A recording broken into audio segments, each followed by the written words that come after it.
دوسرا واقعہ، اللہ کا شکر ہے، اللہ کا بہت بڑا احسان ہے۔ اللہ نہ کرے کہ یہ دعویٰ ہو، لیکن ہمیں پوری کل مخلوق خدا سے نہ لینا نہ دینا، کچھ تعلق نہیں ہے۔ یہ رفاعی کام ہے، یہ لوگوں کی بھلائی کے کام ہے۔ کوئی تعاون کرتا ہے بسم اللہ، اور کوئی تعاون نہیں کرتا 100 بسم اللہ۔ سنبھال کے رکھیں لوگ اپنے پیسوں کو اور اپنی دی ہوئی عزت کو۔ قطعاً کوئی چیز نہیں ہے، کوئی پرواہ نہیں ہے اللہ کی مخلوق میں۔ اللہ تعالیٰ بہتر جانتے ہیں، کوئی ایک شخص ایسا نہیں ہے جس سے دل اتنا جڑا ہوا ہو کہ ہم اس کے پیچھے دیوانے ہو جائیں، اور کوئی ایسا نہیں ہے جس سے خوف ہو اتنا کہ اللہ کو چھوڑ۔ جبر کے ماحول میں جبر وہ اس لیے،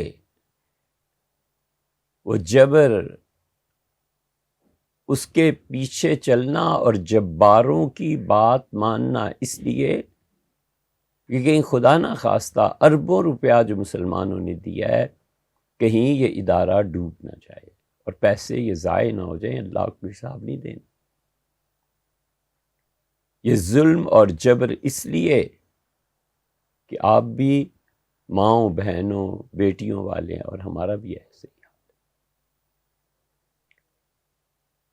یہ جبر کی وجہ سے غلط کاموں کا کہنا، یہ تو اللہ کا شکر ہے کہ ابھی تک ماحول ایسا ہے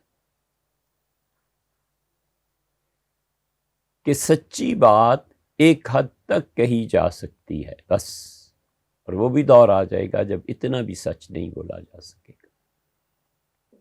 امید ہے ان فکروں کے پیچھے جو پوری داستان ہے حق پہ مبنی ہے، آپ اسے سمجھنے کی کوشش کریں گے، اور نہ کریں تو کیا پرواہ ہے۔ آپ کے قبضے میں ہے کیا؟ دنیا آپ کے قبضے میں نہیں، آخرت سننے والوں کے قبضے میں نہیں۔ آخرت وہ نہیں بگاڑ سکتے، اللہ تعالیٰ نے جو علم دیا ہے، اللہ نے کرم فرمایا، اسے نہیں چھین سکتے۔ کر کیا لینا ہے؟ کچھ بھی نہیں۔ اللہ تعالیٰ کے بہت بڑے انعامات میں سے ایک یہ بھی ہے کہ دل بالکل اس کل دنیا سے بے نیاز ہے۔ شکر ہے خدا کا۔